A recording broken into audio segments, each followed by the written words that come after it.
listen to these guys, you'd think we were still members of the European Union. The last Conservative government negotiated the hardest of Brexits. This isn't just about the fact that we left the single market and we left the custom union. The Conservatives took us out of pretty much anything with the word Europe in. Of the biosecurity alerts, it means that when there's foot and mouth in countries where we might want to import food from, we don't get told about it automatically. The REACH chemical database, that's costing British businesses now about £2 billion to recreate on this side of the channel. Eurodac is the fingerprint system that allows you to know who's coming in and out of your country. Schengen information system. Now the police used that 603 million times in the 1 year before we left the European Union, because that was about tracking people who were wanted for serious crimes and also missing people.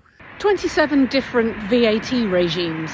That's what British businesses now have to deal with. The previous Conservative government tried to force British businesses to stick to their own standards regime, basically knowing whether something was safe, electrical goods for example, except for British manufacturers who wanted to sell in Europe, well, they still had to meet European standards as well, which is a lot of extra paperwork. Now, if you're trying to export food to Europe to sell as a British producer, you need to get 26 different stamps on the paperwork where you used to have to just get one, and it's added hundreds of pounds to the cost of putting a pallet of food in a truck to sell it in Europe. New visa controls mean that British people can only work in Europe 90 in every 180 days, which means that if you're a touring artist, you can't go and do the rehearsals and do the tour. It's been a 6 to 8% drop in our GDP since we left the European Union, a 4% drop in employment, 12% drop in investment. I'm struggling